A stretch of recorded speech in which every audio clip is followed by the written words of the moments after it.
আমাৰ সমষ্টিটো ভাৰতীয় জনতা পাৰ্টিৰ প্ৰতিনিধি নিৰ্বাচিত হৈছে, ভাল ভোটতে নিৰ্বাচিত হৈছে। ৰাইজে অকুণ্ঠভাৱে সমৰ্থন আগবঢ়াইছে। মানুহৰ বাসস্থানৰ সমস্যা হৈ গ'ল। এতিয়া মানুহক উচ্ছেদ যিটো কৰিব বিচাৰিছে বৰদুৱাৰ মৌজাত, এইটো ভূমিপুত্ৰ, কোনোবা 150 বছৰ, কোনোবা 200 বছৰ। দৰাবিলখন আমাৰ কলিজাৰ লেখীয়া পলাশবাৰী সমষ্টিত বা দক্ষিণ কামৰূপত, সেইখন এতিয়া ধ্বংস কৰিব বিচৰা হৈছে। পাৰিপাৰ্শ্বিকতাৰ ওপৰত কেনেকুৱা প্ৰভাৱ পৰিব যদি সেইখন ধ্বংস হয়? তেনেকুৱা ধৰণৰ কথা বতৰাবিলাক বা আইন কানুন কিছু হ'লেও সাল সলনি কৰিহে এই সমস্যাটো সমাধান কৰিব পাৰিব। আৰু এইটো গুৰুত্বপূৰ্ণ সহকাৰে বিধানসভাত আলোচনা হ'ব লাগে আৰু চৰকাৰে আইনৰ সংশোধন কৰি হ'লেও এইটো ব্যৱস্থা কৰিব লাগিব। মোৰ পৰিকল্পনা আছে এইটো প্ৰয়োজন সাপেক্ষে যি পৰ্যায়তে কথা পাতিব লাগে সেই পৰ্যায়লৈ গৈ বিজ্ঞজনৰ পৰামৰ্শ লৈ আমি এই সমস্যাটো সমাধান কৰিব লাগে।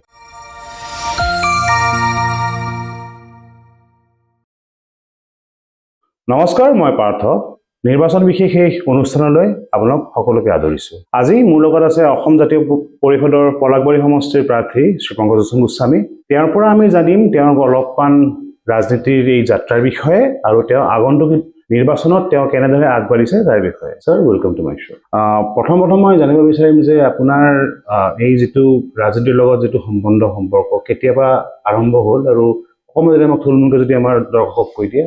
না, ছাত্ৰ অৱস্থাত সৌভাগ্য হৈছিল অসম আন্দোলনত জড়িত হোৱাৰ। সেই সুবাদতে আহি কেনেকৈ ৰাজনীতিৰ ভিতৰত সোমাই গ'লো ভাবিলে মোৰো আচৰিত লাগে। আমি খুব সাধাৰণ পৰিয়ালৰ মানুহ।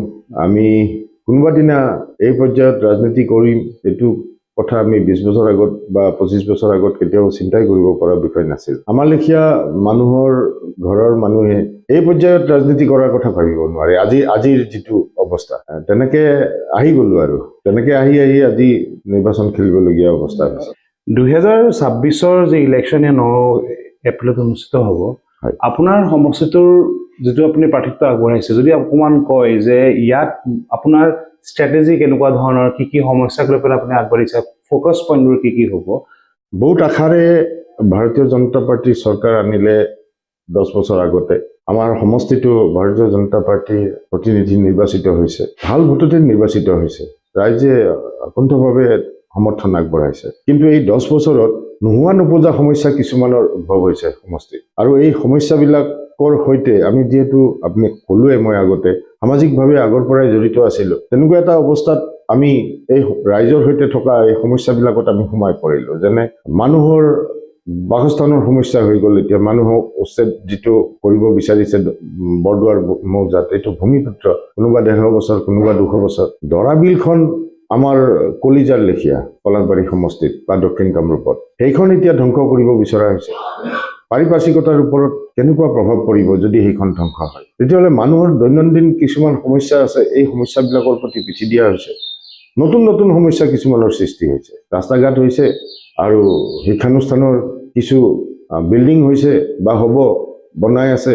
এইবিলাকতো থাকিব, চৰকাৰ এখেতসকলে কৰিলেও হ'ব, বেলেগে কৰিলেও হ'ব। উন্নয়ন এটা ধাৰাবাহিক প্ৰক্ৰিয়া। এই সমস্যাবিলাকৰ সৈতে ক'ব নোৱাৰাকৈ জড়িত হৈ গ'লো। আৰু বেছিভাগ মানুহে চৰকাৰৰ সৈতে বিৰোধত আহিব নিবিচাৰে, এটা সহজ অৱস্থাত থাকিব বিচাৰে। গতিকে তেনেকুৱা এটা অৱস্থাত নিৰ্বাচনটো আহিবই, কোনোবাই নিৰ্বাচন খেলিবই লাগিব। মানুহৰ মাজতে আলোচনা হ'ল, আপুনি খেলক ইলেকশ্যন। গোটেইকেইটা বিৰোধী দলে আলোচনা কৰিলে আৰু আমাক ইলেকশ্যন খেলিবৰ কাৰণে আগবঢ়াই দিলে। সেই হিচাপেই ইয়ালৈ আহিলোঁ। আমাৰ পৰিকল্পনা এইটো যে মানুহৰ যিখিনি দৈনন্দিন সমস্যা আৰু নতুন যিখিনি সমস্যাৰ উদ্ভৱ হৈছে, এই সমস্যাখিনি আমি কেনেকৈ সমাধান কৰিব পাৰোঁ।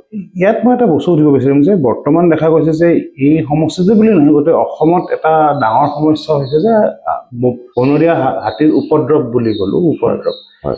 আপুনি যদি বিধায়ক হৈ পেলাই যদি নিৰ্বাচিত হয় সমষ্টিৰ পৰা, কিবা এনেকুৱা স্পেচিফিক প্লেন অফ একশ্যন আছে নেকি যে হাতীৰ যিটো মানে যাক প্ৰতি নিশাই অঞ্চলটোত চলাচল কৰে, কিবা সেই জাকটোক নিয়ন্ত্ৰণ কৰা? আপোনাৰ প্ৰশ্নটোৰ উত্তৰটো এইটো, আমি যথেষ্ট সৰব আছিলোঁ হাতীৰ এই কথাটোত, এতিয়াও আছোঁ। কিন্তু ভাৰত চৰকাৰ বা অসম চৰকাৰৰ বন্য আইন মতে কিছুমান ব্যৱস্থা আছে, যাৰ কাৰণে কিছুমান কাম কৰিব বিচাৰিলেও চৰকাৰেও কৰিব পৰা নাই বা বন বিভাগেও কৰিব পৰা নাই। এতিয়া মোৰ অনুভৱ হৈছে এই বিষয়টো অকল দক্ষিণ কামৰূপতে হৈছে এনেকুৱা নহয়। অসমৰ বিভিন্ন ঠাইত বন্য জীৱ জন্তুৰ আৰু মানুহৰ সংঘাত আৰম্ভ হৈছে। এইটো সমাধান কৰিবৰ কাৰণে বন আইনৰো কিছু সাল সলনিৰ প্ৰয়োজন হ'ব। এই কথাখিনি বিজ্ঞজনৰ সৈতে আলোচনা কৰি আইন সলনি কৰিবৰ কাৰণেতো বিধানসভাখনৰ প্ৰয়োজন হ'ব।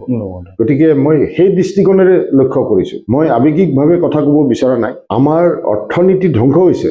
আমাৰ দক্ষিণ কামৰূপৰ, মই অসমৰ বেলেগ কথা কোৱা নাই, দক্ষিণ কামৰূপৰ বা পলাশবাৰী সমষ্টিৰ গ্ৰাম্য অৰ্থনীতি ধ্বংস হৈছে এই হাতীৰ জাকটোৰ কাৰণে। এবাৰ চৰকাৰে খেদিলে, আকৌ 15 দিন 20 দিন পিছতে আগতকৈ বেছি পৰিমাণে হাতী ইয়াত প্ৰৱেশ কৰিলে। কিয় হৈছে, কেনেকৈ হৈছে? আৰু মেঘালয় আৰু অসম দুখন বেলেগ বেলেগ ৰাজ্য, দুইখন ৰাজ্যৰে ইয়াত সহযোগিতাৰ প্ৰয়োজন আছে। তেনেকুৱা ধৰণৰ কথা বতৰাবিলাক বা আইন কানুন কিছু হ'লেও সাল সলনি কৰিহে এই সমস্যাটো সমাধান কৰিব পাৰিব। আৰু এইটো গুৰুত্বপূৰ্ণ সহকাৰে বিধানসভাত আলোচনা হ'ব লাগে আৰু চৰকাৰে আইনৰ সংশোধন কৰি হ'লেও এইটো ব্যৱস্থা কৰিব লাগিব। মোৰ পৰিকল্পনা আছে এইটো প্ৰয়োজন সাপেক্ষে যি পৰ্যায়তে কথা পাতিব লাগে সেই পৰ্যায়লৈ গৈ বিজ্ঞজনৰ পৰামৰ্শ লৈ আমি এই সমস্যাটো সমাধান কৰিব লাগে। যিখিনি ভোটাৰ সমাজ আছে তাতে ইটছ এ মিক্সচাৰ অফ আপোনাৰ বয়সীয়াল আৰু নৱপ্ৰজন্মৰ মাজৰ এটা সংমিশ্ৰণ হৈ পেলাই আমাৰ গোটেই ভোটাৰ ৰাইজ দিয়া হয়। এই ইয়াৰে যিখিনি ধৰক নৱপ্ৰজন্ম যিখিনি আছে, নৱপ্ৰজন্মৰ বিষয়ে আপোনাৰ কিবা বিশেষ বাৰ্তা আছে? নহয়, নৱপ্ৰজন্ম আজি দিশহাৰা হৈছে। সংস্থানহীন হৈ পঢ়া শুনা কৰি তেওঁলোকে কি কৰিব, তেওঁলোকে দিশহাৰা হৈছে।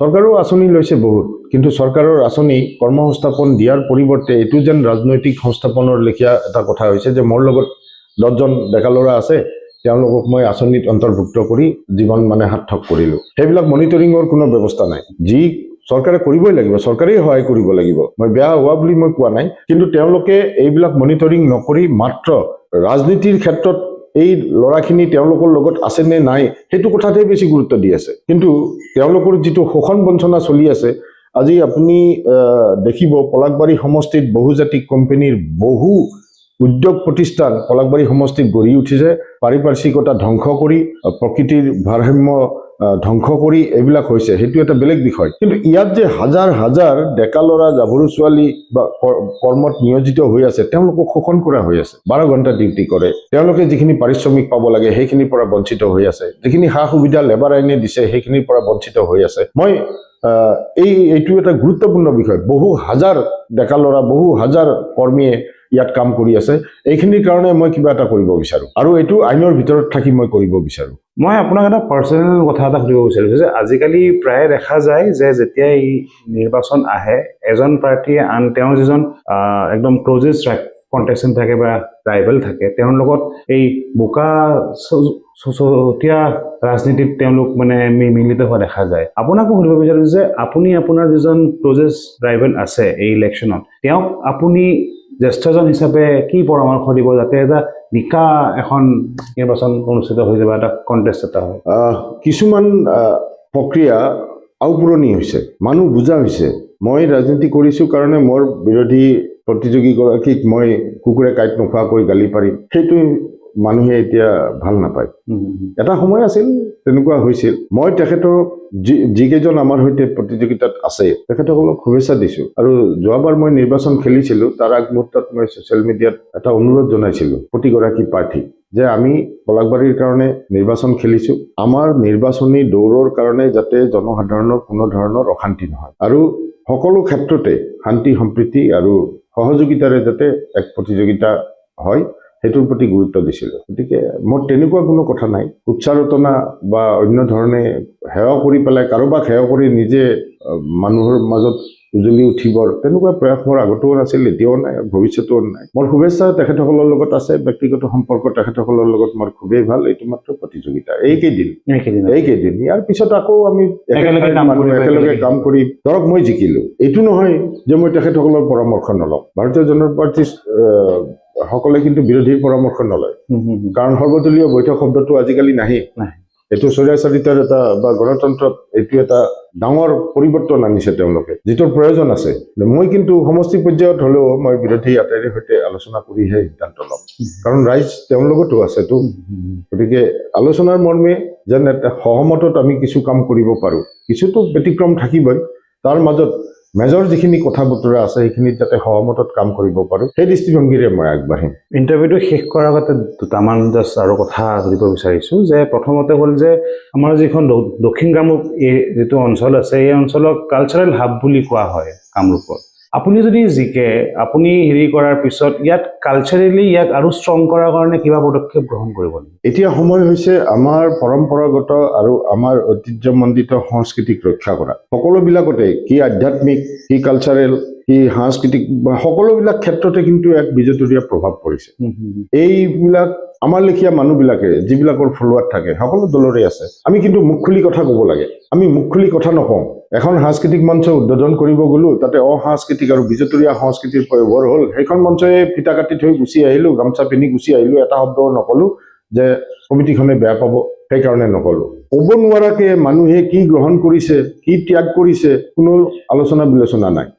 বুদ্ধিজীৱীসকলকো দায়িত্ব আছে। তেখেতসকলেও মাজে মাজে এইবিলাক সম্পৰ্কত, যেনে সাহিত্য সভা আছে, বিভিন্ন গোষ্ঠী আছে, সাংস্কৃতিক গোষ্ঠী আছে, বিজ্ঞসকলৰ সৈতে আলোচনা পাতিব লাগে যে আমি কি হেৰুৱাব গৈ আছো, আমি কি পাই আছো। আপুনি নিজেই গম পাইছে বৰ্তমান আমাৰ সকলো দিশতে এক বিজতৰীয়া সংস্কৃতিয়ে বিৰাজ কৰিছে। বহিৰাগত কিছু ভাৱ চিন্তাই আমাৰ সংস্কৃতি গ্ৰাস কৰিছে। গতিকে আপুনি সুধিছে আপুনি কি কৰিব? কৰিবতো ৰাইজে কৰিব লাগিব, সচেতনতা বঢ়াব লাগিব আমি। আৰু আমি খাতিৰ কৰিব নালাগিব যে মই এইখিনি কথা কওঁতে কোনোবাই বেয়া পাব। পালে যদি পালে আৰু সঁচা কথাটোতো ক'বই লাগিব, কিন্তু আমিও কম্প্ৰমাইজ কৰোঁ না ক'ৰবাত। গতিকে এইবিলাক কৰণীয় আমাৰ আছে। শেষত 9 এপ্ৰিলত ইলেকশ্যন, আপুনি ভোটাৰ ৰাইজৰ প্ৰতি কিবা এটা আহ্বান জনাব যে তেওঁলোকে দলে বলে আহি ভোট দিয়ে? ভোটটো দিবই লাগে। সেইটো মই যেতিয়া নিৰ্বাচনী সভাবিলাকত যাওঁ, মই নিজে ভোট বিচৰাৰ আগতে ৰাইজক কওঁ গণতন্ত্ৰ শক্তিশালী কৰক আৰু আপোনালোকে ওলাই আহি ভোট দিয়ক। ভোট কাক দিব সেইটো আপোনালোকৰ কথা। মই প্ৰতিখন সভাত এইটো কথা কওঁ। আমাৰ বহু মানুহে ভোট দিবলৈ নাযায়, এইটো বেয়া কথা। ধন্যবাদ মহোদয়, আপুনি যে ইমানখিনি সময় মোক দিলে, আপোনাৰ ব্যস্ততাৰ মাজতো আৰু আপোনাৰ মনৰ কিছু কথা দৰ্শকৰ আগত ক'লে। চ' এয়া আছিল ইলেকশ্যন বিশেষ আজিৰ খণ্ডটো।